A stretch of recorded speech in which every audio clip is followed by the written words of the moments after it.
Winning cures everything. Now for your hosts, Gary and Chris.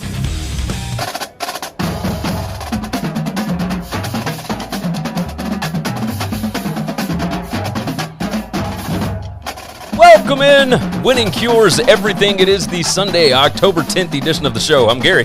I'm Chris. And y'all, what a magnificent weekend of college football. No, it did not go well for Chris nor my team, but that's okay because college football delivers in a way that I don't believe any other sport does. It's just unbelievable the things that you see on a week in, week out basis, right? Chris, tell me if I'm wrong here, but this season is more unpredictable than any that I can ever remember. This is more unpredictable than 2007. 2007, absolutely. People have compared it to 2007 so far. I think this blows 2007 out of the water. We've had 40 teams that are ranked that have already lost, and that blows 2007 out of the water. In 2007, we didn't get a lot of chaos until like the last 4 weeks of the season. We had like 5 or 6 teams that were playing great and looking amazing. And then the last 4 or 5 weeks, they all began to crumble and fall apart and have weird, shaky things happen. I feel like it all happened at the end, which is why we remember it the way we remember it. This, I'm talking from the coming out of the barrel of the gun, this thing has been chaotic. Yes. No, it has been bonkers, to say the least. And last night, so we didn't get a ton of upsets early, right? We were waiting for... We almost did. We got a lot of close games. Ooh, boy, I almost had the biggest day of my life. And then a couple of teams fell apart. Yeah. A few did. But yes, it was just so frustrating. So frustrating to want those upsets early, and you don't get them, and then it is what it is. So Justin Simpson jumping in. I forgot there were games yesterday. What a boring day. Hey, I will tell you this. Let's go on and start with this. Fury Wilder last night. Ooh. While we're waiting for more people to click in. Oh my God, Gary! What a fantastic fight. That's one of the best heavyweight fights I've ever seen in my life. It really is. Now it's not Hagler Herms, but those guys came out throwing punches immediately. Yes. I didn't see that coming at all by Wilder. I didn't at all. No, same here. I mean, it was third round. He got 2 knockdowns, or fourth round. No. It was. I think it was like the 5th round. Maybe I'm Either wrong. way, It might have been the third. No, because I was having streaming delay problems.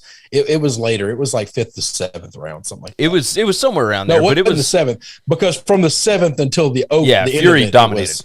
Fury dominated. He dominated. It was before that. Yeah.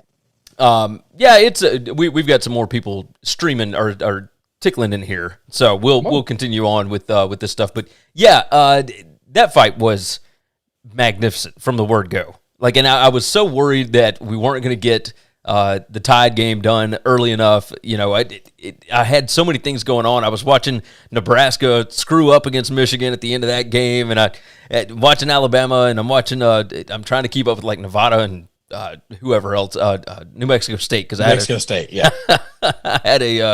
had a late cover on that one, thank God. But yes, it was just a crazy, bizarre night. So let's go on and dive into the stuff that we need to get done. First off, go to winningcureseverything.com. That is the website. Everything you need to know about us, you can find right over there. Very easy to do. All the podcasts, all of the videos, all of our different shows. Chris hosts a college football show for Sportsbook Review. You can find it at sbrpicks.com/NCAAF, or there is a link in the description for that.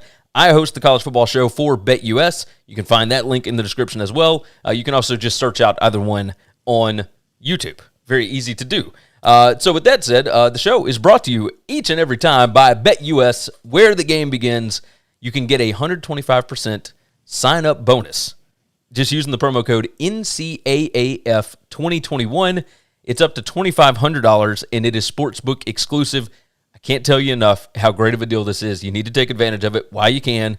If you have not signed up at BetUS, I can vouch for them, not because I work for them now, but because I have used them since I turned 21 years old. Like, this sportsbook has been around forever. So go and check it out, betus.com. It's where the game begins. If you guys would like to jump into the chat, you are more than welcome. Justin Simpson already has. And we've got, multiple people watching. If you would, like the video for us and make sure that you are subscribed to the channel. Hit that notification bell so that you know when we go live. Chris, I guess let's go on and dive into it. We're already 5 minutes deep, so let's tackle the big story of the evening. Texas A&M 41, Alabama 38, and this was just a classic ballgame. First off, kudos to CBS for actually getting maybe the game of the year in the SEC, because I would imagine the ratings on this are going to be gargantuan, just beyond anything that they could have expected going into the game, considering it was an 18-point spread. Alabama, all the different streaks are over, right? Saban is no longer undefeated against his assistants. He no longer has the 100-game winning streak against unranked teams, which I don't know that A&M deserve to be unranked, but if you look at their last two performances, absolutely. Yeah. You get a loss to Arkansas, no big deal. You get to be at home against Mississippi State, you absolutely deserve to be unranked. But it goes to show what the season is right now, right? That's right. Like it's a chaos season. It's as Josh Pate over at 247 would say, it is a renaissance season. It's been insane. Paul Feinbaum was on this morning. He said Alabama's defense against A&M was disgraceful. No, that is somebody that was not watching exactly what happened, okay? I'm going to spiel on this for just a second before I let you jump in, Chris, because I know that you want to. But that's okay. No, it's your team. They played very poorly in the first half. Alabama did. Secondary was awful. Defensive line could not hold up against the run. And it looked like A&M had the perfect game plan. Once you got Jimbo Fisher out of his script that he had created for this game, Alabama was significantly more successful. In the second half, when Calzada was not hitting those crazy throws at just a ridiculous accuracy rate, when he got out of that, Alabama's defense had a ton of success.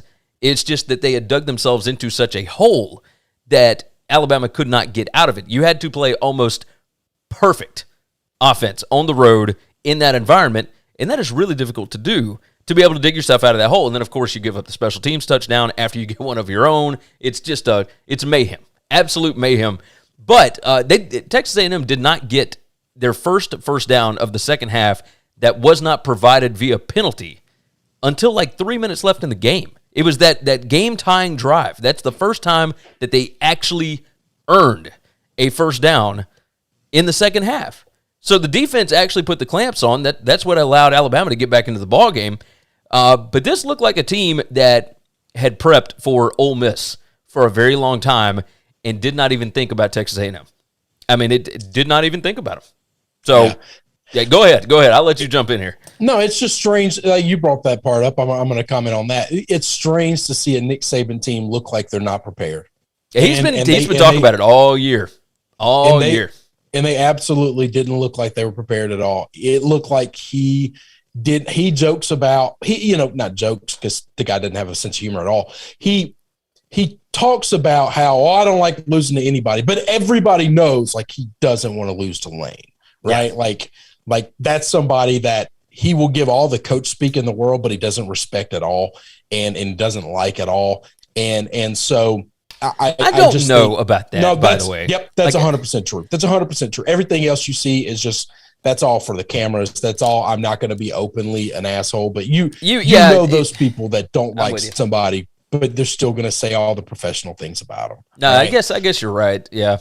So anyway, he didn't like anything. What would he like about Lane, by the way? What would he like? I don't think that they would hang out. I think that he likes his football mind. I don't. Okay, who cares about that? No, agree. That's irrelevant. I just think that he put so much into that for the first time in a long time, maybe the first time in a real long time while at Alabama, he just said, I care about this game more than all the rest. And the very next game, he just wasn't ready for. Yes, you're right, Mike. Because that was 100% not prepared. And Jimbo and them were absolutely as prepared as I could see. Let me tell you the difference of this game. Calzada was unbelievable. What Calzada did is nothing short of miraculous. yesterday. The thing that surprised me the most is Mike Elko put together a defensive game plan that shook Alabama's offense. Yes. It caused Alabama to make mistakes that Alabama does not make. They fumbled the football. They jumped off sides, false started more times than I could ever imagine an Alabama team doing. They were getting rattled. Young was overthrowing guys. He was underthrowing guys. Like, his accuracy was he looked like he was shooting with a shotgun and not with a sniper rifle like normal. It was just one of those situations where what Mike Elko did, listen, all that money Jimbo got, Mike Elko better be standing over there waving his hands to all those A&M boosters saying, hey, that $9.5 million, I need to see my piece go up. We're going to change the game for what assistants make. I know I'm already making more than most every assistant coach out there. I need to be making more than half the head coaches in college football right now. Yes. At A&M, where it really is a football school and they have the money to do anything in the world, Mike Elko needs to be the highest paid coordinator right now. That's in a world where Brett Venables is still probably the best defensive mind there. Doesn't matter. Results are all that matters. And I mean, it might be 1A, 1B. Like, it really might be. You might be right. I've seen Venables do it for so long. Now, the difference is I've seen Venables do it against a caliber of opponent that's just not great all the time. So maybe that skews my my mindset of him. Totally fair. What Elko was doing in that first half, especially where he was bringing two different defenders right up the middle, but he would bring them from different areas, and you didn't know. He'd bring three guys up, and he would bring two, but you never knew exactly which ones were coming in, right? And every time he did it, nobody has tried that really on Bryce Young this year, and it completely shook Bryce Young. It completely shook him. I've said this forever. It's really hard to do, and it's a gamble, because when you miss, receivers go for 15, 20, 80 yards, doesn't matter. But the best help you can ever give your secondary is a great pass rush. Like, I've told you before, if I could build a football team and I had to be great at a position and weak at another position, which means you just can't be great everywhere, I would rather have a great front seven and a weak secondary, even in today's game of throwing the football, because so many quarterbacks don't. It's not just, I love it when people used to say, oh, well, Tom Brady really hates it when you come straight up the middle at him and you hit him in the mouth. Nobody likes getting hit in the mouth. like I love it when commentators do that. Like, well, he really doesn't like that. Do you know a quarterback that likes standing in the pocket and getting their ass rocked? Because I don't. I don't know anybody that does that. And amazingly enough, Bryce Young doesn't like it. And when he gets hit a couple of times, amazingly, his throws, you don't have to cover guys. Alabama guys were wide open and balls were bouncing on the ground in front of them, are going way over their head. Well, because he didn't have time to set, right? He didn't have time to do anything. I don't think it was because some of those throws he had time. I think it was the two plays beforehand, he got put on the ground. He got hit really hard. And now I'm getting the ball out faster than I want to, and I'm not as accurate. Or I'm guessing where I think the receiver is going to be, and he's not really there yet. But that's what happens in football. That's why you have to pressure the quarterback. Yes. Let me jump into these comments right quick. Larry Pilgrim just jumped in, said, morning, gents. Good to see everybody in here, of course. Big Smooth was getting ready to surf the YouTube, and like a glorious sound, abracadabra. What's up, fella?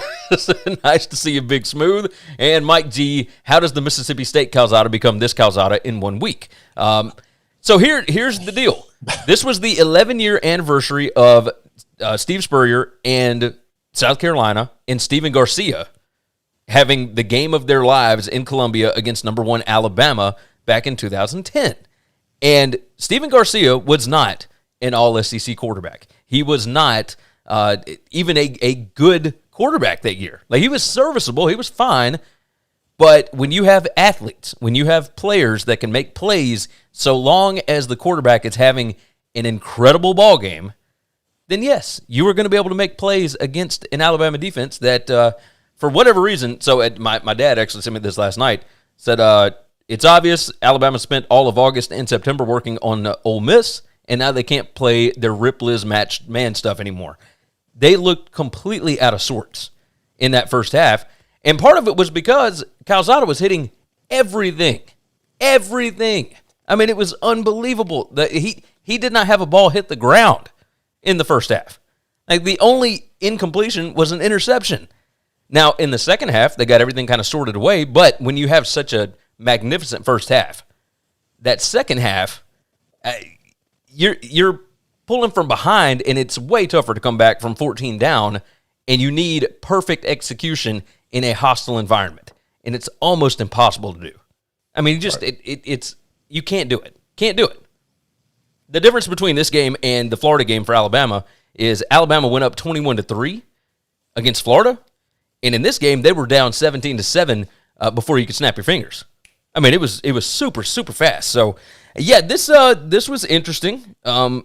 It was very much a Steven Garcia kind of game. Alabama outgained them 522 to 379.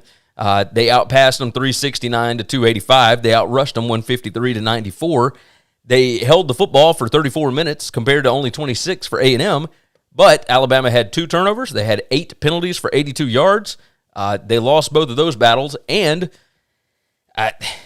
they did not look like a well-coached football team for the majority of that game. They just made mistakes that they normally don't make. Some of that, I think the other team caused that. I will tell you this, the crowd noise caused it. Yes. They did some of this stuff they did at the Swamp as well. This might be a thing where if they go on the road, they might not be as dominant as we expect. When they play at home, different story, still dominant. When they're on the road, they're not above getting beat, because I think they should have lost that Florida game. So here is what the remaining schedule is, by the way, if we want to talk about road games.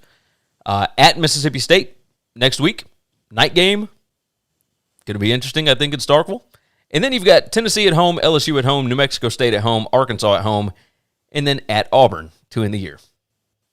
So we shall see what ends up happening there. The fourth down calls late in the game where Saban decided to go for field goals. I will tell you what he was thinking, right? The EPA risk there tells you should have gone for those. 4th and 2, 4th and 2.5, whatever. But Saban's thinking, and I understand where he was coming from, and if you look at it, like, they did come back and grab a 38-31 lead. His defense had completely shut down A&M in the second half. The only points that they scored was on a 96-yard kickoff return. So the offense was not moving the football on them, and he thought, well, we just got to get the points here, and then we'll be fine. But, I mean, it's what do you like? That's the problem, right? When you have a first half like they had, and then you give up a special teams touchdown, you put yourself in a position where all they have to do is drive and score a touchdown to tie the game, and then you got a whole new ball game. It was 38-38. So you have to take advantage of those situations when you can, because you never know what's going to happen. Like, it's nuts. It's nuts. Well, this is Saban being bad with the analytics, but his team. So this is the problem with being so good, is when you get into tight games, you're not used to this. You're not used to making these decisions, so you tend to make them wrong. Teams that are in tight games all the time because they're not as good have practice at these things. Yes. And I'll tell you, I mean, you can say what you want. That last touchdown wasn't a touchdown. It's 100% a false start. That false start was called on Ole Miss last week at Alabama, where all the guys weren't set, but yet you snap the football, you throw the touchdown easily because nobody's guarding the guy. Yeah. Like, if you get that penalty, you're kicking another field goal, because that's what Nick would have done, because that's a safe thing, because Nick only knows how to play it safe because he's used to destroying people. Yeah. He's not used to being in hard-fought games, and when he gets into tight games, he tends to make mistakes. Yes. No, you're right. You're 100% right. So this was eye-opening. It was crazy. If you look at the advanced stats and all that, post-game win expectancy in this game, Texas A&M 90%. This was not a fluke, even with all the yardage and all that. This is exactly what happened. Football game. They really did. The second half of the football, Bama fought hard to come back. They dominate the football game. Yes. The scoring opportunities in this will tell you all you need to know before we move on to the next one, because we got a lot to run through, and we don't want to take up the whole show with this. But scoring opportunities, times that Alabama got inside the A&M 40-yard line, they got in there 9 times, only scored 30 points. Texas A&M got inside the Alabama 46 times, scored 31 points. That's all you need to know. That'll do it. That's ball game. Big Smooth that said, Gary, if you could, please pass a note to the athletic director to cover next week would be helpful. Cuss word, cuss word. He said, I appreciate y'all, and is y'all's lunch invitation still open maybe next year? Yeah, why not? Sure. We're always open for lunch. Let's do it. All right, Cruz. He jumped in, Cruz Madrid, and he said, hey, Gary and Chris, good morning. My Sooners need to start Caleb. I'm sorry, I like Spencer, but I think Caleb wins us more games. Go G-Men, by the way. Yes, we try and knock out this show before the NFL stuff. Red River. Red River comeback. Red River whatever. I mean, like, this was nuts. Oklahoma 55, Texas 48. Texas led 28-7 after the first quarter. They led 38-20 at the half. They led 41-30 after 3, and they lost the game 55-48. Kennedy Brooks, 33-yard touchdown with 3 seconds left. He was unbelievable, over 200 yards rushing. The Kennedy Brooks and Bijan Robinson show was awesome.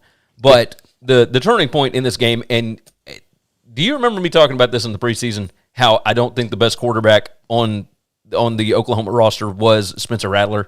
Like, it's been Caleb Williams the whole time. And it's not that Caleb Williams is a better pure passer.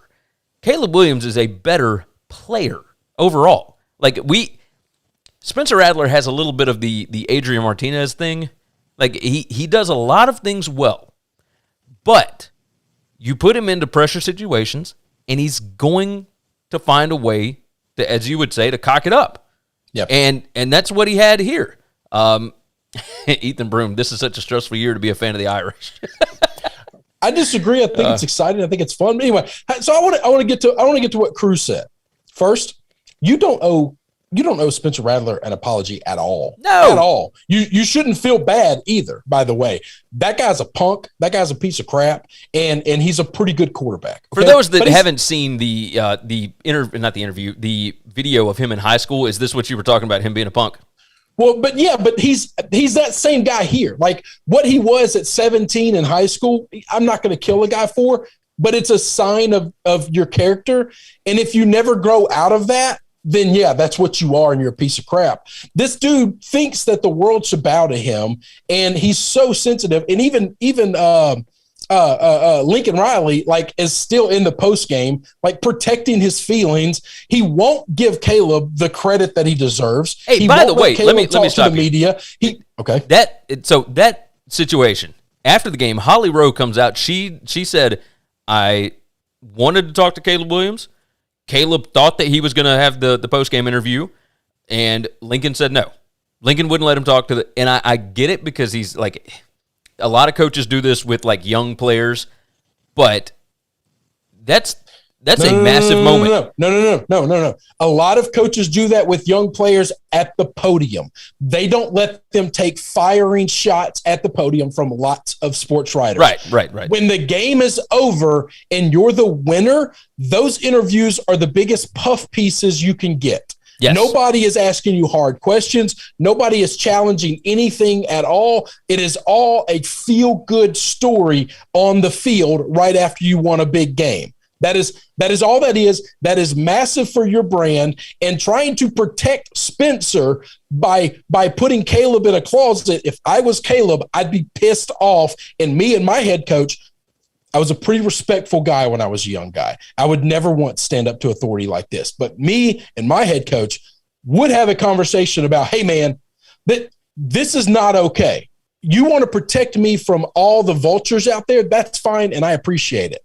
But this is not a vulture situation, and you know it. You know it. You're trying to protect that other guy's feelings that I have beat out, and I have earned this job. And all this two-quarterback talk has got to stop. It's my job. I just beat that guy. I just won the biggest game of the year for us, and you need to go tell that guy to can it. Yes, 100%. Caleb Williams, looking at the numbers, 16 out of 25, 212 yards, 2 touchdowns, no picks. He also ran 4 times for 88 yards. The 66-yard touchdown was electric. Just unreal. Spencer Rattler, on the other side, 8 out of 15 to start, 111 yards. That's 7.4 per clip. 0 touchdowns, 1 interception. And the offense just did not move with him in the game. Like, it did not. Let me tell you what happened in this game. When he was in, they sold out to stop the run. You know why we didn't see any of those amazing runs while he was quarterback? Because they just put 8 guys in the box and said, Spencer, we think we can play you man-to-man and stop everything you want to do. Yes. And you know what? They did. They stopped everything he wanted to do, and they said, we just have to stop that badass running back. Yes, 100%. Texas on the other side, like Casey Thompson, 20 out of 34, 388 yards, 5 touchdowns, no picks. Show me a quarterback with that stat line that lost a game. And I'm going to tell you this, what sucked is the offense went away as soon as he hurt his hand. Yes. And you could see him on the sideline trying to throw the football, and he still made some throws, but that changed the football game because here's what's bad. Sark thought that even a banged-up Case that could not throw the ball well was still better than putting Card out there. Yeah. No, you're That's right. a damning indictment on Card, by the way. Xavier Worthy, by the way, wide receiver for Texas, 9 receptions, 261 yards, had a 75-yarder. He had 2 touchdowns. Just unbelievable. The back and forth. Hey, the Marvin Mims catch for Oklahoma, by the way, that back shoulder, like heading into the end zone, was a thing of absolute beauty. Absolute beauty. This was, like, for old school guys like you and I that like a good defensive slugfest, this was still a hell of a lot of fun. No, this was a great game. What I liked about this game is it was haymaker after haymaker, man. I mean, it was like the prize fight last night that we got. It wasn't matriculating the ball down the field. It was, I am going for the kill every drive. Yes. I get 4 downs, and one of these 4, I'm going for the house. It was absolutely ridiculous. Oklahoma getting the ball back with what? 3 minutes left? I think, yeah. I'm trying to think. No. Here we go. All right, so they scored a touchdown with, let's see, 7 minutes left to tie the game at 41. And then they got the ball back right afterwards on a kickoff the fumble. And that was like the complete that turning changed point. the game. Like, yeah, I mean, it gave Oklahoma a lead. Now, Texas did come back down. They had a turnover on downs, forced Oklahoma to punt. Now Texas is playing from behind when the entire game Texas was playing from out front. Every score they got was a score to give them the lead. Every score Oklahoma was getting to tie it. Now, with that turn of events, it flipped everything. Yes, you are correct about that. Before we move on to the next game, we got a ton of guys watching. If you would, so kindly make sure and hit that like button for us. We would definitely appreciate that. And if you're not already subscribed, go ahead and knock that out for us too. We would certainly appreciate it. Moving on, game number 3 here, Iowa 23, Penn State 20. And so tell me this. There was a lot going on yesterday. How much of this did you watch? It was on a TV the entire time. I exact same here. You guys see, I've got 3 TVs behind me. I've got 1 up here in the corner, and I've got 3 computer monitor. Well, 4. I didn't turn on the other laptop yesterday. Didn't need to. But I had games on basically every monitor all day. And this one I paid close attention to because Penn State looked good early before Clifford lost before they lost Clifford to the hand injury, right? And I don't know what's going on. Hey, by the way, John Geelan jumped in, said, is Rattler done? Probably as the starter at Oklahoma. I don't know how you parade him back out there. Nope.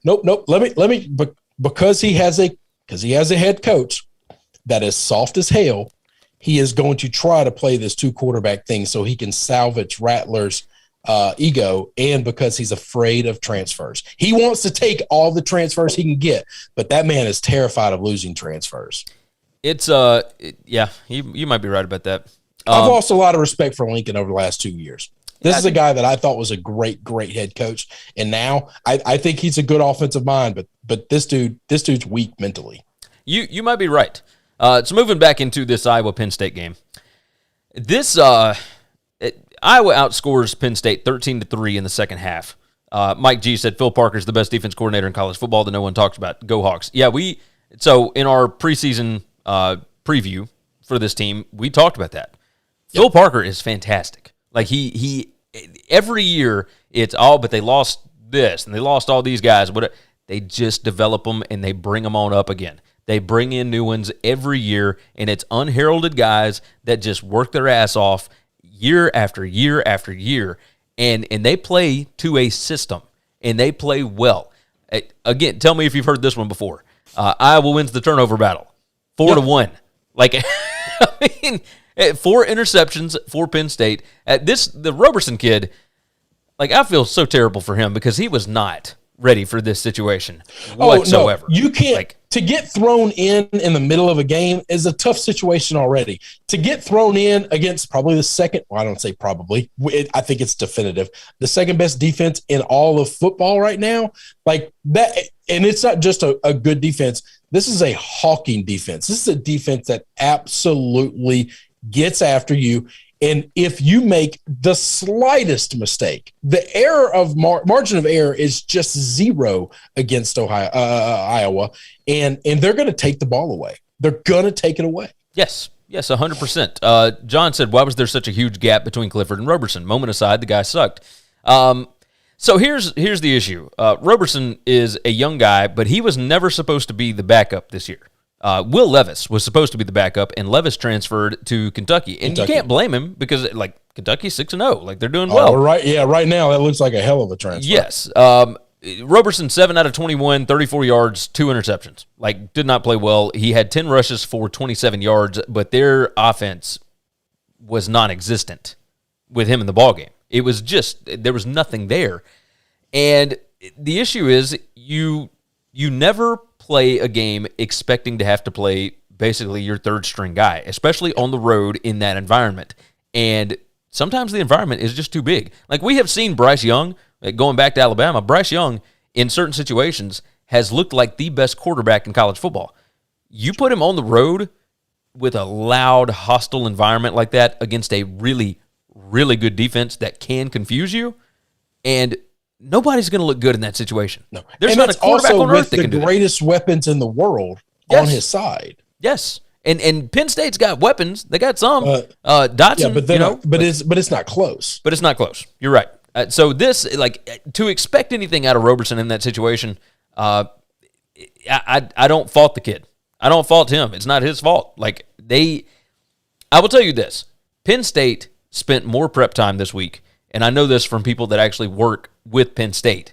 They were ready for almost every situation, but they knew going in that you cannot lose Clifford. You could lose almost anybody else on that team, but you cannot lose that guy because you're not going to be able to build a big enough lead to sustain something like that. Like, it's just not. And Iowa field positioned them to death in that second half. Just played Kirk Ferentz, we already know he's a fantastic head football coach. But what he did in that second half was gorgeous. Absolutely gorgeous. The punts and the way that he played the game was perfect. Absolutely perfect. So, late in the game, you get that interception, you get the interception late. I thought that they were going to try and tack on, some more points there. I don't know. The whole thing was, the whole end of the game, I expected something different, I guess. But why would you do anything different than that? Like, just pin them deep, make them try and do something. But they get that late touchdown. By the way, the touchdown, 44-yard, chunk play. Brian Ferentz as an offense coordinator is very surprising. Very surprising to me. John said, Roberson's been there for 3 years. He said, Akron versus Bowling Green. Akron's third string guy scored 28 on Bowling Green. Yeah, that's Bowling Green. That's a different story there. Roberson, he's just not as good a quarterback as Clifford or Levis. He's a third string guy at Penn State. I don't know what you want me to say. I don't expect big things out of a third string guy going up against Iowa's defense. I think that's it. So, anything else you want to hit on that one? No, it's fine. All right. This was, I think this might have been the game of the morning. Ole Miss 52, Arkansas 51. I have talked a lot. I want you to jump in with this one. Yeah, it was a great game. It was back and forth. It's exactly what I expect from Arkansas Ole Miss. It's exactly what I think you were going to get here. I think these two teams are evenly matched. I think if they played this game 9 times, I think this is exactly what it's going to look like, by the way, with possibly a different outcome 3 or 4 of the 9 times. Arkansas's defense is really, really good. But sometimes that just doesn't matter. You've got Ole Miss, you've got them at home, you've got this offensive firepower, and they're going to find weaknesses in what you do, and they're going to out-scheme everybody in the country almost. And as long as you can't out-athlete them, they're gonna hang a big number on you. Now, can they stop anyone? Well, they got the stop when they had to. Okay, yes. because that's all it took was 1 or 2 stops in this game, and that's the difference of the outcome. I loved Sam Pittman going for it on 2 to end the game. What I didn't like was the play call, because in the fourth quarter, throughout the whole game, really, you were running the ball down their throat. You've got a better offensive line than their defensive front. It's not close. And you try some cutesy little not trick play, but cutesy little pass play that gets, as soon as it gets blown up, you're done. Like, you have no shot. But if you were to try any kind of run play at all, I think you get in. I think they get two yards on them. They were getting 2 yards on them pretty easily the whole game. KJ Jefferson played his butt off, and I just think I really hated the play call. I think we get a different outcome if they run the football, and today we see this world differently. I think so too. One of the best games you're going to watch all year, by the way. And yes. I bet a lot of people missed it because it was on at noon and they just weren't expecting it. Mike G jumped in. Torrey Taylor for Heisman. That's the Iowa punter. Yeah, he was magnificent. In this ball game, Arkansas had 676 yards of total offense. Ole Miss had 611. But this is, I will tell you this, and this is going to sound maybe ridiculous on its face, right? Arkansas was the better football team than Ole Miss. Yeah, they just were. I agree with that. But this whole philosophy that you and I have kind of come to terms with, where great offense beats good defense every day of the week, this is what we're talking about. Arkansas was able to get some stops. They were able to get some, but when you have that explosive play in your back pocket like Ole Miss had time and time again, there's nothing you can do. Like, there's nothing you can do. Arkansas had 39 first downs to only 22 for Ole Miss. Ole Miss did not need first downs because here's the scoring opportunities, right? Once you get inside the 40-yard line, that's considered a scoring opportunity. Arkansas got inside the 40 10 times and scored 45 points. That's 4.5 per. Ole Miss got inside the 40-yard line 5 times and got 31 points out of it. Well, there's 3 other touchdowns that you got to account for there. Like, they had explosive plays that Arkansas did have explosive plays, especially late in that game once that defense was gassed. But overall, Arkansas was better set up to have sustained drives, to hold on to the football, etc. The time of possession here, Arkansas held on to the football for 35-plus minutes. I mean, it was almost 36 minutes to only 24 and a half for Ole Miss. But you don't need the ball when you're scoring, 75-yard touchdowns. Well, that's right. And Arkansas scored and gave Ole Miss the ball back, took the lead, gave Ole Miss the ball back with 3 minutes to go in the game. And I thought, well, that's not enough time. That's too much time. And then they score fast. And then Arkansas has the opportunity to score and end the game with no time left on the clock. What the difference in this game was the difference between – and this is not a knock on KJ at all, because KJ played one of the greatest games I've ever seen him play. That's the difference between him and Matt Corral. Yes. Matt Corral doesn't care who your receiver is. Matt Corral is going to find guys open. He's going to throw guys open, and he's going to destroy defenses. And so because he has that ability, he can run the ball so much better than everybody else when he's not the athlete that KJ is. KJ had Burks. And KJ was hitting Burks for crazy amounts of yards, but his only big chunk plays were coming again to Burks. And it's just that becomes predictable, and you can stop him from running when you know what side of the field he's going to roll out to and run to. With Corral, you don't know. They're going to send guys deep on both sides of the field. So when the ball snapped, you don't know which side he's going to roll out to. And so if he wants to rush the ball, then he can. Yeah. Matt Corral, by the way, 14 out of 21 passing, 287 yards, 2 touchdowns. He also ran the ball 15 times for 94 yards and 2 touchdowns. Snoop Connor, 12 rushes, 110 yards, and 3 touchdowns. I mean, just absurd numbers. Let's see. Jumping into the chat, OBS Rum Drinker said, wow, this guy hates Lincoln. Looks like he's behind on the stream just a little bit. Yeah, it's all right. It happens. And Ryan McCracken said, had Bama first quarter, first half, and full game, A&M is making me work Sundays. Yeah, I can buy that. I can buy that. So KJ Jefferson, by the way, 25 out of 35 passing, 26 yards, 3 touchdowns, 1 pick. He also had 20 carries for 85 yards and 3 touchdowns rushing. This was just an epic battle, and a lot of fun to watch. A hell of a fun to watch game. So with that said, we will move off of that, and let's talk about another interesting game from last night, and that would be Notre Dame 32, Virginia Tech 29, and this is one that is maybe warming the seat of Justin Fuente just a little bit more.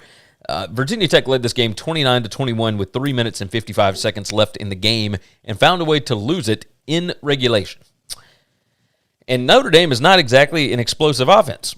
Like, that's what makes this even more ridiculous is you were having some quarterback issues at Notre Dame. You were having all kinds of stuff.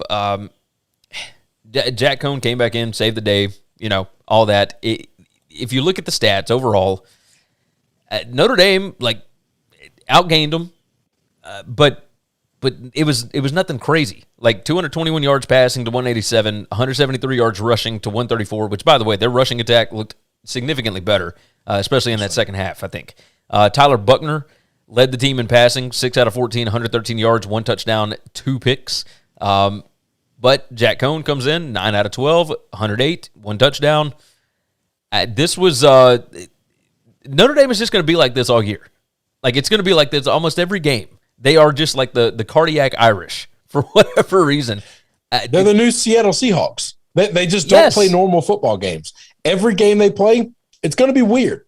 Yes. It's just going to be weird. It's not going to look normal. It's not going to look the way you normally like to look at. It's just going to be different. It's so they scored a touchdown with 2 minutes and 26 seconds left. Mm-hmm. And then, of course, you get right after that 3 plays and out for Virginia Tech, and they kick the football back to Notre Dame with minute 49 left. Notre Dame drives 45 yards and kicks a field goal to win the ballgame. I don't know what to make of it. Virginia Tech was having an incredible evening. That's right. And Blacksburg was an awesome atmosphere, by the way. Yes. Awesome atmosphere. Which, by the way, this across the board, college football crowds have been unbelievable this year. Just so good. So that was part of it. But I don't know, I don't know what to do with Virginia Tech anymore. I feel like they should have won this ball game. I do too. But and yet found a way to clinch a loss from the jaws of victory. And but see, hell no, I think some of that is Notre Dame took it. Okay, Notre Dame forced the 3 and out. That defense is really, really, really good. Brian Kelly coached a great game at the end of the game. He controlled the play clock exactly the way he wanted. He manipulated everything on the field exactly how he wanted it. And it all lined up right. It all went right for him. But I think it all went the way he designed the end of the fourth quarter to go. Ethan jumped in, by the way, Ethan Broom. At one point, 7 of the 11 players on the field for the offense for Notre Dame were true freshmen. Yeah, in 2 years, that team is going to be righteous. Yes. Maybe next year. It's entirely possible. We've seen sophomores be real good too, but yes, you are right about that. So Virginia Tech, I'm not going to say they choked it away. I'm going to say that Notre Dame took it away. And I think Notre Dame took it away, but I tend to give the team that won more credit than the team that lost. No, and that makes sense. I will say this: Brian Kelly, beyond a shadow of a doubt, I think is the better football coach there.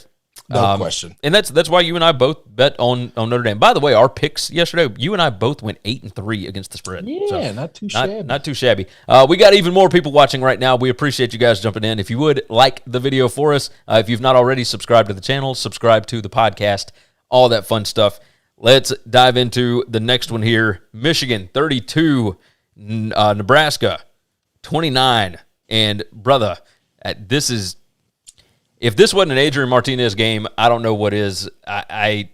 Let's just talk about the end of the game here. Michigan kicks a field goal to tie the game, right? 29-29, because Nebraska had just scored to take a lead. Michigan kicks a field goal with 3 minutes left in the game. Nebraska gets the ball back. Adrian completes a pass. He hands the ball off for a run, and on 3rd and 1, Adrian Martinez runs for 3 yards and fumbles. And I don't know, like, at what – you and I talked about this a lot off the air, and I will bring it up here. There is a clutch gene that some kids have that others don't.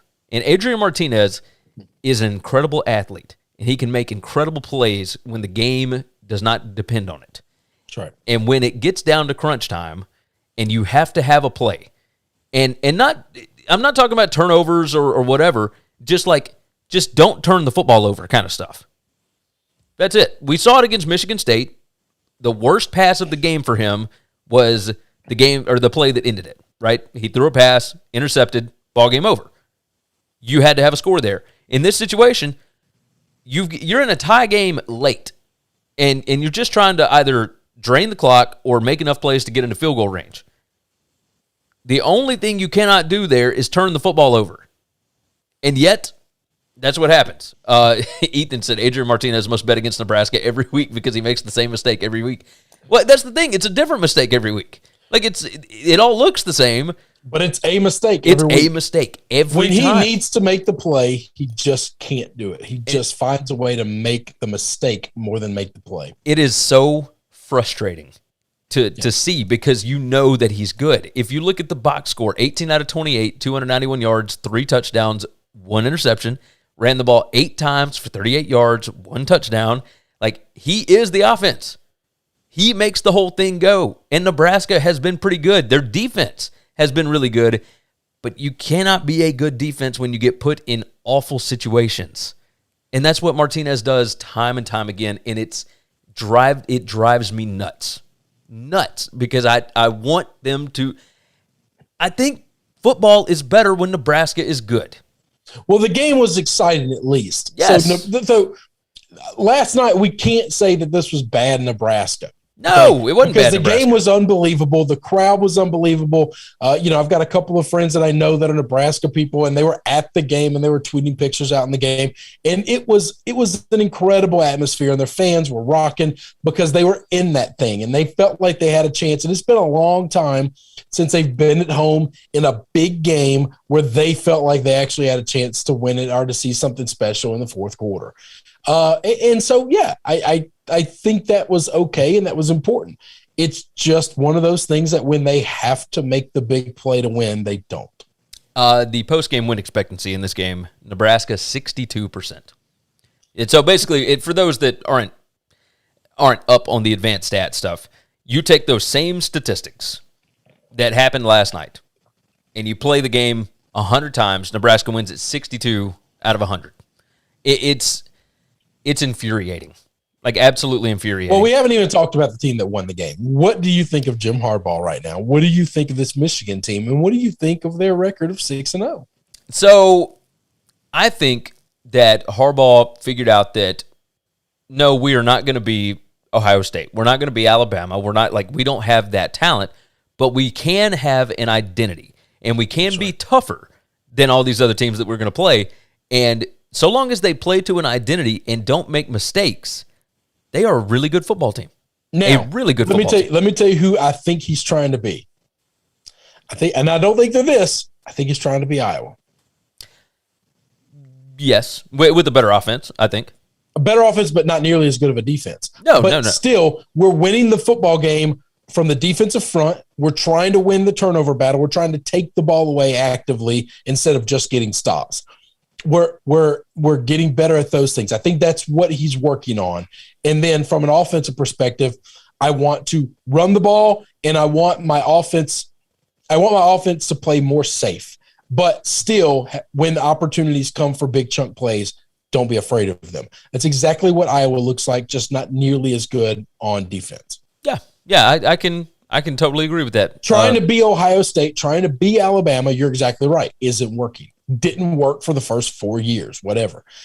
Now we're going to be somebody different. We're going to be Big Ten football because those things aren't Big Ten football. There's a reason that the only team that's ever been successful playing that way has been Ohio State, and they just have so much better talent than everybody else. They have national greatness of talent. Nobody else in the Big Ten has that. 0 other teams have that. Right. So I've got to be great at like the rest of the Big Ten. Yeah, play to an identity. That's right. That's the best way to do it. Like, just play to what you're capable of, and you can absolutely do it. Mike G asked in the comments, took my breath away a little bit when he asked over under turnovers for Martinez against Iowa. I am sure. Let's set it at 3.5, and I would probably go over. What number would it have? So if it got to 4.5, would you go under? Or I would still take the over because I feel like I might get plus odds there. What about 5? At 5, I'm going under. Okay. At 5, I'm going under there. Okay. I'm just trying to figure out how big of a number do we have to get to before we actually say. Before we take an under? All right. I don't think he'll take that number. It'd have to be an even 5. Like, yeah. If it's 5.5, it's for sure an under. But even 5, I would. Even the worst quarterback in the world doesn't turn the ball over 6 times in a game. They usually get benched. I wish he was good. Like, I mean, he's good. I wish he wouldn't make these mistakes because it's just heartbreaking. Like, they want to be good so bad, and I think that the sport is better when they are good, and yet we have this time and time again. So, well, this is the last year that he's going to be there because he's been there for about a shade under a decade. Yeah, so it's been a little while. At some point in time, they're going to have to find another quarterback, or they can't play football anymore. Michigan, I was a little surprised that they threw the ball as much as they did. They threw 39 times. Caden McNamara was 22 out of 38. J.J. McCarthy came in through one pass. I thought they would lean a little more on Hassan Haskins and Blake Corum. Corum, they only ran 13 times for 89 yards. I mean, he was getting 6.8 a clip. So I don't know what the deal was there, but either way. Moving on from there, we're going to try and kind of rapid fire a little bit through these. Let's hit on Georgia Auburn really quick. There's not much to say here.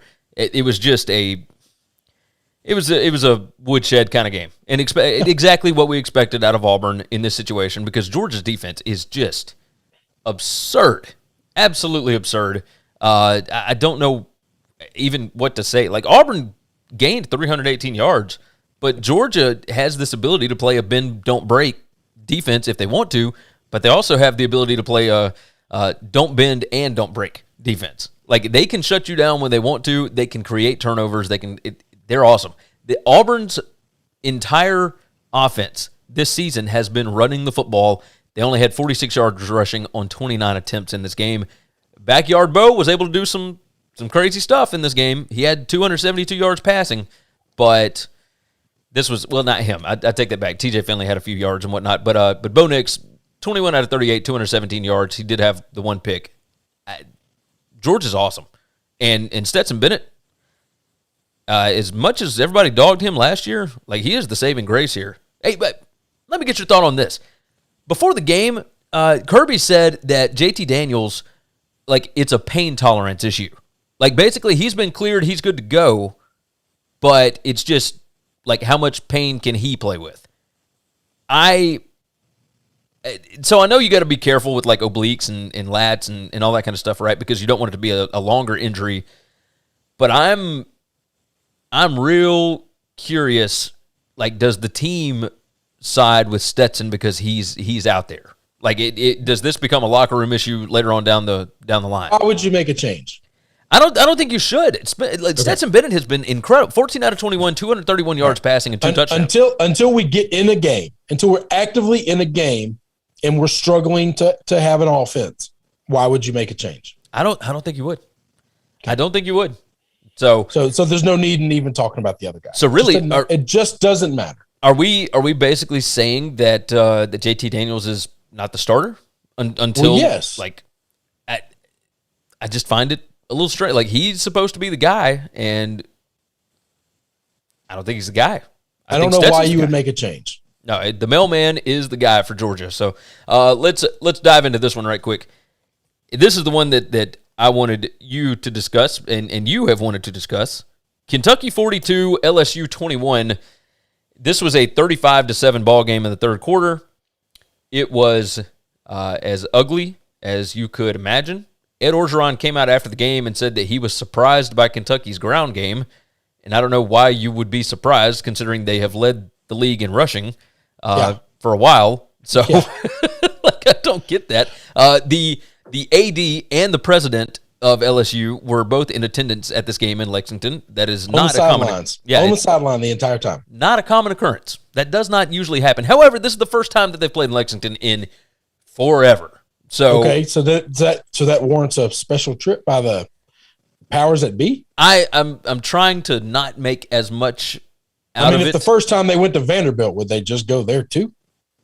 Nashville's a fun place to spend a weekend, but is Lexington? Is that what you're doing? Daniel jumped in. He said, this should be good. No. I don't care about. Listen, you're all going to be disappointed because I don't care about the game at all. Yeah. This is a throwaway game. I don't care. It doesn't matter. It's irrelevant. Here, I woke up and I said I want to talk about this because I woke up and for the first time, I had clarity. I felt like I'm going to use a weird word that I probably shouldn't use, but I felt peace. Like I felt like an understanding of the situation. Here's the deal. And mainly because I feel a lot of in common with what O's going through right now. Right? Yeah. I think Coach O has the potential to be a good coach for a time. I think he can come in the midst of chaos and not settle the chaos, but thrive in the chaos. Okay. But once confetti falls and everything needs to settle and there has to be a level of consistency and I'm not going to say the word professionalism, but like there's just a different way that things need to go about it. He struggles in those things. Okay. He's never been good at them ever. And which is why every time he gets an interim job, he does unbelievable. And it's why when he takes over a program, he immediately jolts that program. It's like a shock of lightning. Okay. Well, a bolt of lightning will set something ablaze for a minute, but at some point in time, it burns out. Okay. And you just can't keep going. You can't keep doing it. He isn't the offensive genius to figure out any problems, to actually solve any problems. He's not the defensive genius that can actually figure out or solve any problems that the team may be having. He also, anyway, I'm talking about a lot of his flaws. What I realized and what I understand is there's nothing wrong with being who you are. All right. I think he loves LSU and I think he's doing the best job he can. I just think that there's a level that we've gotten to that he's just not good at. And I think that's okay. I think it's okay. You don't have to hate the man. You don't have to wish awful things on him. You just have to move on. I've talked to you about this before. If you guys have followed this show for years and years back when I was in real management positions where I had, 300 people working under me at a big corporation. I believed in a philosophy of people oftentimes get promoted to a level of failure. Okay. You're really good at something. And so we're going to move you up. And then you're really good at that. So we're going to move you up again. And then we're going to get to a point where you're not good anymore. We've moved you up so high that now we kind of have to fire you because the morale of demoting you doesn't work. So you can't do that. This is what happened with Ed. All right, I want to be really good at some things. Okay. I try the SBR show. Let's talk about that for a minute. The SBR show that I do, I have found myself in a situation where I'm doing that show alone. And Gary, you know me personally. Yeah. You know my anxieties. You know the amount of work that I put into that show and how much I care about it. But I also really struggle with the fact that I know that I'm not great at it. And I know that I have a lot of flaws. And I know, but it is the best I can do. There is no me giving any better. I study as much as I can. I watch everything I can. I write out as many notes as I can. And I still find myself getting into the show. And I literally forgot James Franklin's name. This is a man that we've talked about for a decade. I know so many things about James Franklin that I shouldn't know. And I couldn't remember his name the other day. And so 45 seconds of dead air while I try to Google this man's name. You just get to a point where it doesn't matter how hard you try or how much you prepare. Just some things you're just not going to be good at. And if you're looking for your identity in those things, you're just not going to be a happy person. And this life's not going to go well for you. Yeah. It's just one of those things where I think what we had with Ed was unbelievable. All right. He thrived in the chaos of Les Miles. Okay. And in spite of extra chaos that we didn't even know about until this offseason that Les Miles was bringing into the place. All right. He managed us all the way through that. He happened to build a team of coaches and talent in 2019 to do something that we've never seen before. We saw something kind of like it with Auburn and Gene Chizik and Cam Newton, but this was not that. This was even greater than that. And I just think after that, it's one of those things where now I am the big dog and I'm playing from the front, and this is not what I'm made for. I need to be the underdog. I need to be the guy that's doubted, and I need to be the guy that nobody's believing in. And right now, not only is everybody believing in me, but they're counting on me. That's a different kind of thing. It's a different thing altogether. It's a different job. And so I think it's time. Yeah, it absolutely. Absolutely. The person that I think also, by the way, and I'm shocked that it's Sunday morning and we haven't gotten this news yet. The person that I think they're going to call to stabilize the season, which I don't know it's going to help us win any football games. I told you, if we didn't win the Mississippi State game, I didn't think we would win an SEC game the entire season. I'm standing by that because I don't think we're going to win an SEC game the rest of the season. I see the schedule. The person that I think you call is the same person that LSU has turned to for the last 10 years whenever they need stability. It is the number one LSU man in the state of Louisiana, and that's Steve Enzinger. Yeah, I think that's who you call and say, I know you don't want this job. I know you don't want it. Okay? I know you don't. I know you want to retire. I know you want an easier, softer life. But the place you love, but the place you love is calling you because we need you. I won't ask you to do it more than this year. And after this year, you can go on and do anything you want. I just need you to come into this locker room and get these men under control and let them know there's a guy in here that's been where they are, that's played in this field and played in front of that crowd and knows what greatness looks like. Yes. And he knows what these men are capable of because he was around when most of them were recruited. And I think we can see a different stabilizing team. I don't know if that's going to happen, but if I was the AD, that's what I would have done this morning. I would have had a really hard conversation with O, and then I would have had to do the greatest sales job I've ever done in my life to get Steve, because I don't think Steve wants to do it. No, I don't think he does either. There's a reason why he retired. Larry said, Chris, you're losing everyone here. Move on. Larry, we don't have these situations very often, so I'm going to let Chris talk about this as long as he wants to. That's fine. We can move on then. LSU did lose Keyshawn Butte late in that game. They were down 35-7 at one point, like I said. This was a bludgeoning. Kentucky had 330 yards rushing on 45 attempts, 7.3 yards per clip, 3 touchdowns rushing. Will Levis threw 3 touchdown passes.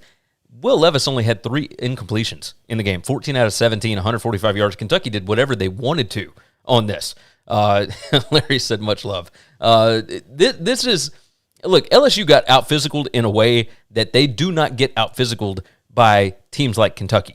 And a lot of credit goes to Mark Stoops, right? Because talking about the team that actually won the game, Kentucky looks absolutely phenomenal right now. Yeah. Like, this is such a if there are programs that are looking for a head coach that do not call Mark Stoops, and I don't know why Mark would take the job anywhere else because he has built such a good foundation in Lexington. Do you think there's a reason that the president and the athletic director came to this game? You think they would actually? I mean, I could see it. Like, Mark Stoops would be such a good hire in Baton Rouge. It's just ridiculous. Like, so here's a selling point to LSU's coaching search. This is how you sell it because it's the easiest job to sell. I actually think it's probably the best job in the country right now to sell to a up and coming coach and or a great stable coach right now.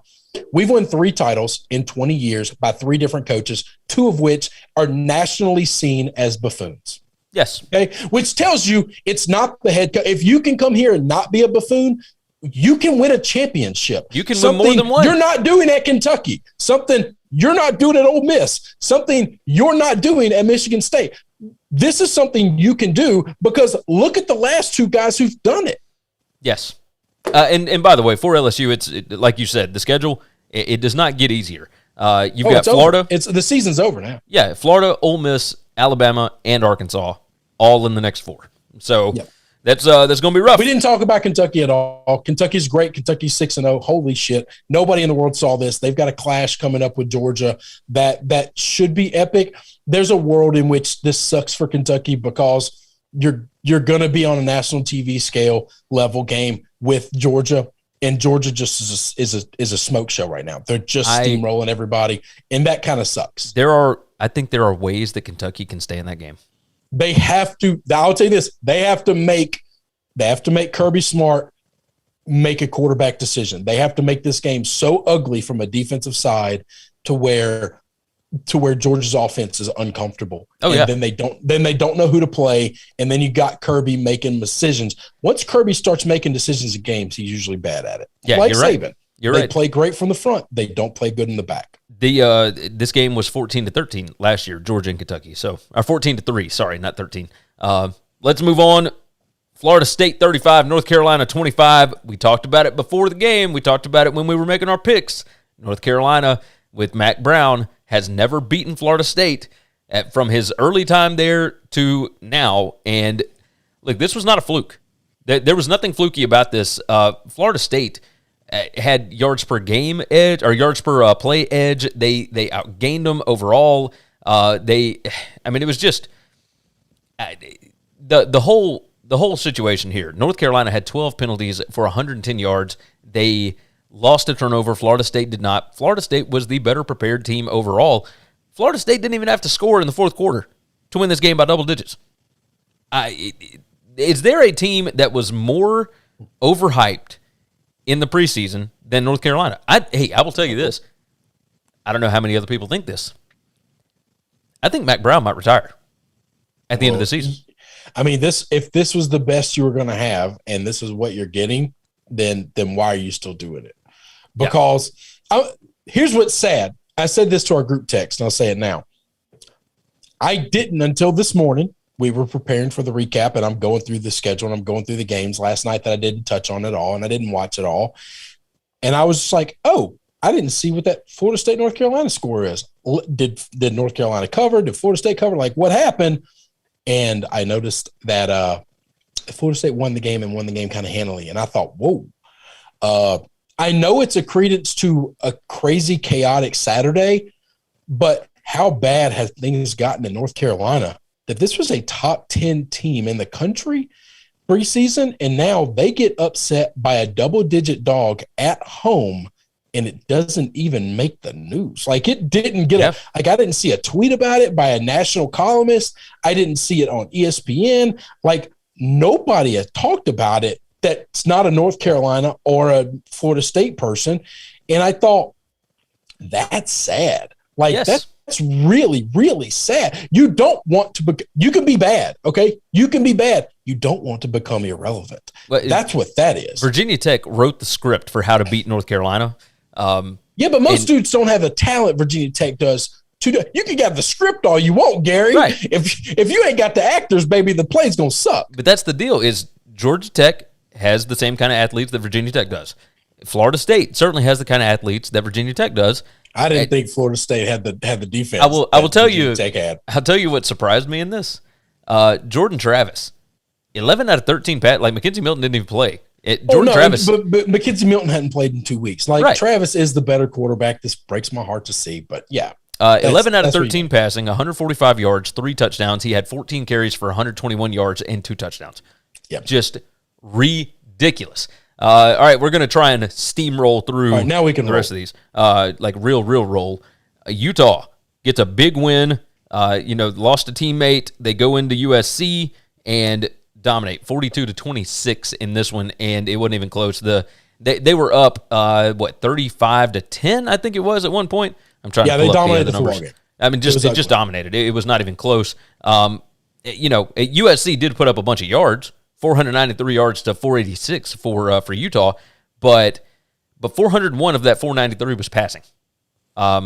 They ran the ball 25 times for 92 yards, 3.7 a clip, had 8 penalties for 90 yards, had 1 turnover. Like, USC could not get out of their own way in this game. Rising and Lloyd, baby, for the Utes, said Larry. Yes, this was like Cam Rising, 22 out of 28, 306 yards, 3 touchdowns. Thomas had 16 carries for 113 yards and 1 touchdown, excuse me. And it's like Utah got everything fixed, right? They had their bye week, they switched their quarterback, and they come back out, and now, like, I cannot wait to see Utah and Arizona State play. I think this is going to be a fascinating game later on in the schedule. But Utah has played significantly better since the loss to San Diego State. And even in the second half against San Diego State, for them to be able to get that game into overtime was, awesome. Just awesome. By the way, the Arizona State game is this week. So we'll see. Arizona State looks good too right now. So that's going to be an unbelievable matchup. You're talking about two teams that it's a late game. Didn't look great. Is that Pac-12 after dark, or is it just like a 6 o'clock kick, 7 o'clock? No, 9 p.m. Central Time. Attaboy. Yeah, that's what I was hoping for. Pac-12 after dark. It's going to be a lot of fun. I'm wondering, did Game Day decide that they're going to – have they announced? No. Nope, they hadn't announced anything yet. That's it. They are getting later and later with these. I don't know where they're going to go next week. I figured they'd probably do Cincinnati, but either way, I'll put out a video about that. But that would be my guess, Cincinnati and UCF, just to give Cincy some love. Larry said, going to be a great game. It's for the South. Yes, it is for the South. You're 100% right. Wake Forest. Wake Forest gets a win. And, I thought we were about to see some Carrier Dome magic here because Syracuse has vastly improved themselves from the beginning of the season until now, and their defense has been better. I will tell you this: Garrett Schrader, the transfer from Mississippi State, that came in as quarterback, 29 carries for 178 yards for him and 1 touchdown. He threw 15 out of 27 for 160 yards, 2 touchdowns. Sean Tucker, the running back, 26 carries, 153 yards, 2 touchdowns. They were awesome, but Wake Forest was just a smidge better. Just a smidge better. I was a little bit shocked at what happened here. I thought Wake Forest should have been able to handle this game, but obviously road environment. Syracuse has been playing better. Syracuse 3-3 on the season right now, but Wake Forest 6-0. They are 4-0 in the ACC for the first time, I believe, ever, if I'm not mistaken. But if it has happened before, I'll tell you this: it was a long time ago. Dave Clawson is another one that you need to be watching out for as far as jobs. I think we might begin to see a shift, not towards like the young and up and coming guy, but the guy that can provide stability. Mark Stoops, Dave Clawson, guys like that know how to build programs. That's where I would look. And not to talk about Wake Forest in a way of like, hey, these other programs are going to come steal your coach. Obviously, we don't want that. Football is good when Wake Forest is good as well. Like just the same as when LSU is good, but same as when Nebraska. You've got to, but you got to pay those guys, right? Right. Like I know you're Wake Forest, I know you're a small school. You make a good amount of money in the ACC. You're not the SEC schools, but you're still making a lot of money. If North Carolina rolled in and Mac Brown retired and they steal your coach away and he doesn't even have to move homes, he just stays in the same state, like that's on you. That's not on them. Yeah. No, you're right. You're 100% right. Syracuse in this game, by the way, 354 yards rushing. That's what did it for them. Wake only had 96. If you look at the advanced stats, Syracuse wins this game 86% of the time with the same stats. It was pretty remarkable. But Wake Forest had explosive plays. Yeah. You and I kind of thought this was going to be a real exciting game, though. No. We certainly did. Wake Forest, by the way, average starting field position, 66.5 for them. So they basically started at about 35-yard line, like every time. It's just insane. And Syracuse started at like their own 22 on average, which that's a lot of yards to make up. I was about to say that's a big difference. Big difference for average field position. Boise, we were way off on this one, and I had somebody that messaged me talking about it being rigged. I won't say who. But BYU, we did not expect this out of BYU at all, especially with Jaron Hall coming back and playing. And it's not like he played poorly. 22 out of 37, 302 yards, 1 touchdown, 1 pick. Algier, the quarterback or the running back, 19 carries, 73 yards, only 3.8 a clip. He did have 1 touchdown. Fumble. Yeah, I mean, this was just mistake after mistake after mistake. And penalties. Yeah. Daniel jumped in. Winston-Salem to Chapel Hill, 1 hour and 60-minute drive. Talking about Dave taking over for Mac.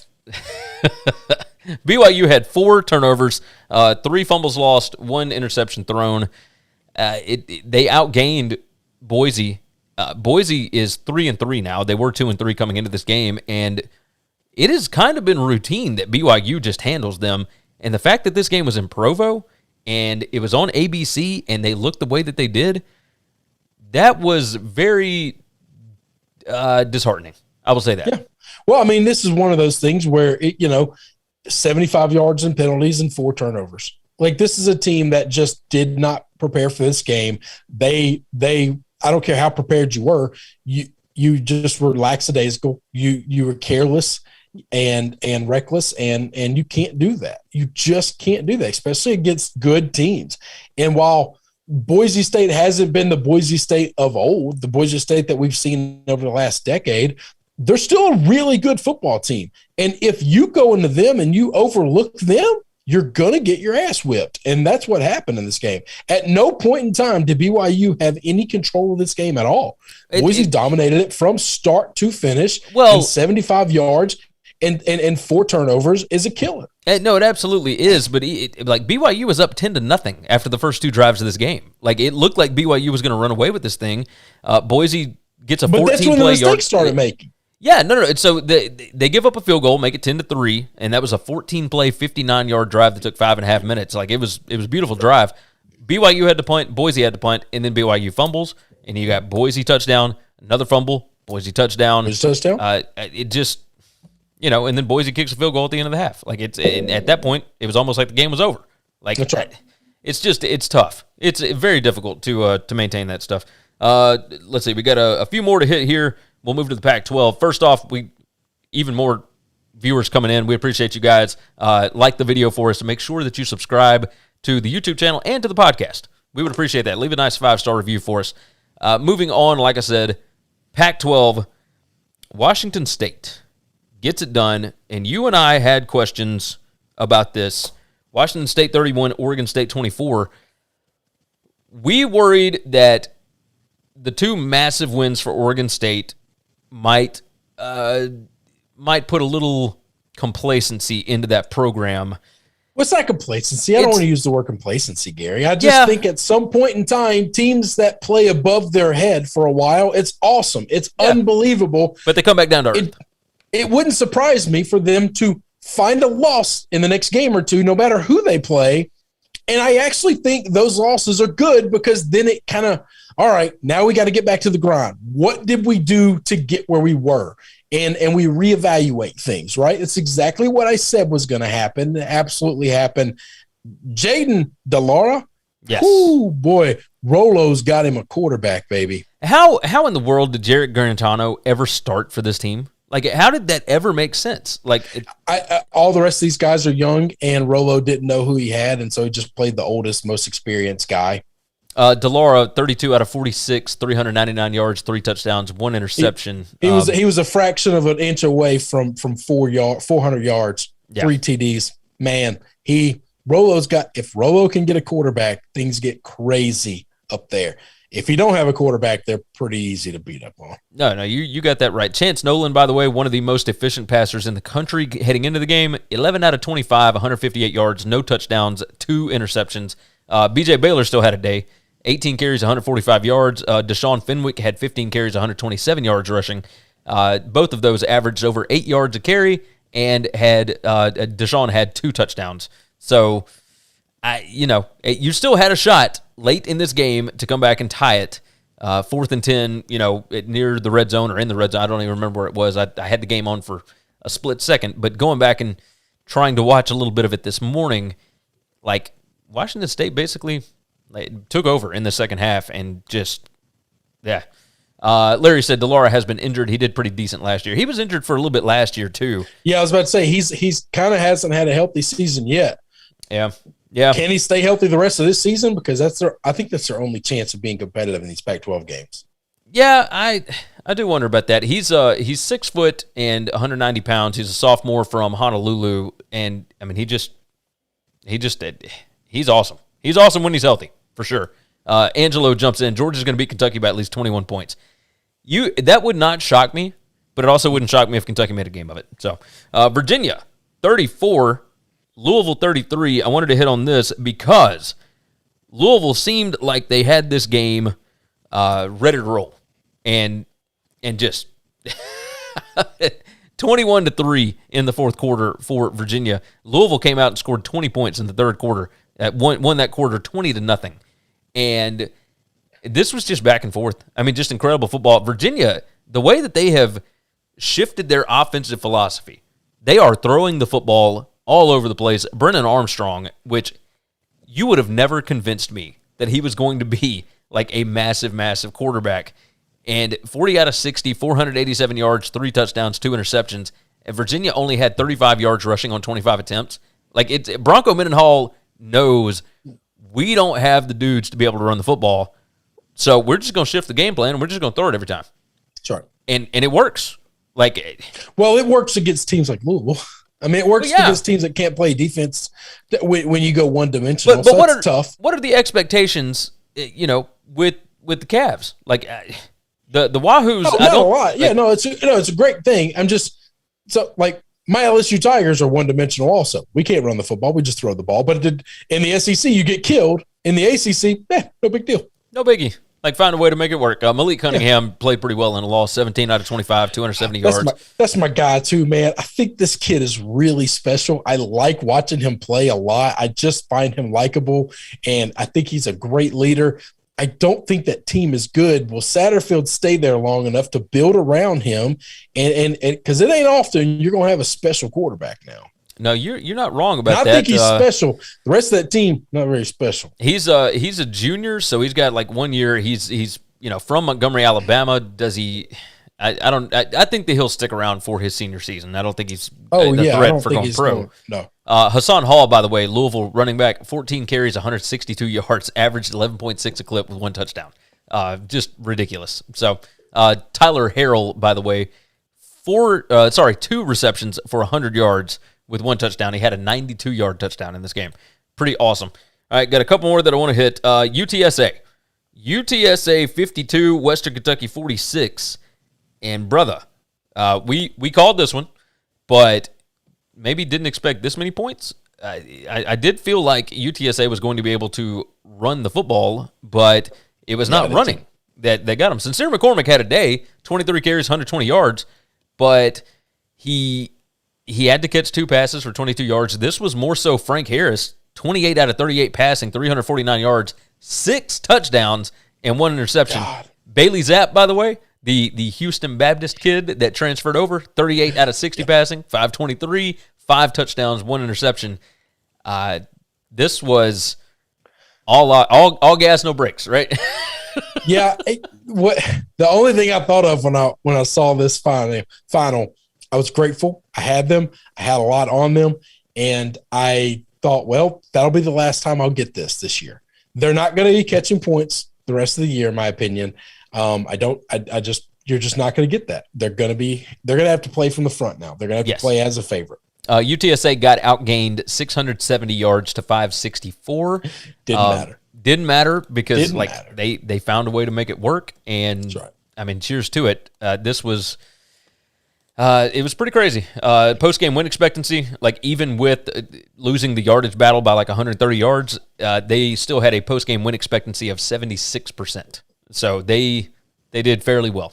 Moving on, Georgia Tech 31, Duke 27. Now, the only reason I bring this up is because I like for good things to happen to Georgia Tech. Like I'm kind of in the tank for Jeff Collins a little bit. I spoke highly of him, heading into really when he was hired, because I thought that he'd be able to turn around that program. And thus far, 3-3 on the season, 2-2 in conference. Found a way to win this game late. There was let me look up this play-by-play. Let's see. Larry said, "Fellas, did you see USC head coach after not getting onside kick with 50 seconds? Utah takes a knee." Oh yeah. Yes, I saw that. There's a reason why he's not going to be the head coach. I'll just say that. The reason he won't be the head coach. So, Georgia Tech scores a touchdown with 51 seconds left, 36-yard pass from Jeff Sims to Sanders. It was an 88-yard drive in 51 seconds. This was, if you just enjoy college football and you're not worried about rankings and you're not worried about like the best athletes and whatever else, this was a glorious football game. This is two teams that really, really wanted to win. And cheers to Georgia Tech for getting it done. If you look at team stats and whatnot, 440 yards for Georgia Tech, 489 for Duke, 297 yards passing for Georgia Tech, which is not typically how they win games. They found a way to get it done. 292 passing for Duke, 197 yards rushing for Duke, and 143 for Georgia Tech. This was like Georgia Tech lost the turnover battle, still won the game. And it doesn't get much better than that. They lost the time of possession, 35 minutes to 25. These kind of games are the ones that make it flip for a program like Georgia Tech. It doesn't matter that it was Duke on the other side. It was you found a way to win a game where it looked like you were going to lose. Right? Right. And that's it. You need to be able to learn to win games. This is the perfect spot. The perfect spot. And finally, last one that I wanted to hit, Chris. I'm hoping that you watched some of this because it was a lot of fun. SMU 31, Navy 24. Yeah, I watched a lot of it. Navy, since turning over to Ty Lavatai, I hope I said that right, since turning the offense over to him at quarterback, they have been significantly better. But if you look at the yardage in this game and everything else, the fact that Navy was able to stay in this game was a bit surprising. But SMU turned the football over twice. The total yardage here, Navy only had 241 yards of total offense to SMU's 404. They only had 177 yards on the ground. Navy did. Out of 53 carries, they averaged 3.3 per rush, but they only gave up 2.8 yards per rush to SMU, who has been pretty good on the ground. Remember, SMU had like 350 yards on TCU on the ground. This was... Like, I had a feeling this was going to go this way. It was one of my best bets. I had Navy plus 13.5. I just felt Navy has been playing better since the bye week, right? They had a bye week in week 3, came back out, and has looked significantly better. They beat UCF last week, and this week, came this close to SMU. SMU, by the way, still undefeated. Yep. And I think that's very important for Cincinnati. Now, we didn't talk Cincy because obviously they thrashed Temple on Friday night. Yeah, there's nothing to talk about. But this was, you need the AAC to have good teams. SMU appears to be a pretty good team. You got a thought on this one? No, it was a big game, fun game. More exciting than I thought it would be. We haven't seen Navy be this fun in a long time. Michael jumped in. He said, Gary's drunk. Navy stinks. Navy is 1-4, but I'm telling you, teams do have the ability to improve over the season. They looked awful in the first 2 weeks. Really good chance that they're 2-4 next week. Who they got next week? I didn't even look. They're at Memphis for a Thursday night football game. Yes. And now, after that, they've got Cincinnati, Tulsa, Notre Dame, and then East Carolina, Temple, and Army to close. Then talk about that. Talk about next week. Talk about next week. They're playing a dead-ass Tiger team. Memphis is definitely – I didn't even put Memphis and Tulsa on here, but – We shouldn't. You shouldn't. They don't deserve being talked about. No, Beating Memphis, that team is nothing special. Memphis is just bad. 3-3 now. 3-3 and have lost 3 straight since beating Mississippi State at home. The same Mississippi State team that turned around and went to Kyle Field and beat Texas A&M. The amount of bullshit that it took for them to beat Mississippi State, though, this is the football gods coming and getting your ass. That's what that is. 100%. 100%. Is there anything else you want to hit? That's it, brother. I'm about to piss myself. I've drank this entire thing of water and 2 cups of coffee. Hey, we kept it under an hour and a half today, and with as much as went on, like I'm it was a big surprised. College football day. It was a big college football day. It was. We may not have a week like that again for a while, but no. But who knows? Because every week has been crazy. It really was a good week. It really was. All right, you guys have been fantastic. Again, like the video for us. If you would so kindly, make sure you are subscribed to the channel and the podcast. Leave a nice 5-star review. The show brought to you by BetUS, where the game begins. Use the promo code NCAAF 2021 to get a 125% sign-up bonus up to $2,500, and it is sportsbook exclusive. It ain't for like the online casino, all that kind of shit. So go ahead and make sure and sign up at BetUS. Larry said, thanks, guys, for an awesome morning. Jim John said, good show. Hey, we appreciate you guys. We appreciate you. Y'all make the show go. This is the best hour and a half of our weeks. It is a lot of fun to get up and do this on Sunday mornings and kind of rehash what has happened. So check out the SBR College Football Show with Chris. Check out the BetUS College Football Show with me. Gentlemen, we are going to get out of here. Chris, hell of a morning, hell of a weekend. We got some NFL games that we got to get to. So with that said, you guys take care of yourself, take care of each other, and hopefully all of your tickets cash today. Thanks for checking out Winning Cures Everything. If you want to keep up with us, hit subscribe on YouTube or your favorite podcast app. Visit the website at winningcureseverything.com, or you can like us on Facebook or follow us at Winning Cures, at Gary WCE, or at Chris B. Giannini on Twitter. Share out the show, leave a nice review, and make sure to comment and tweet at us.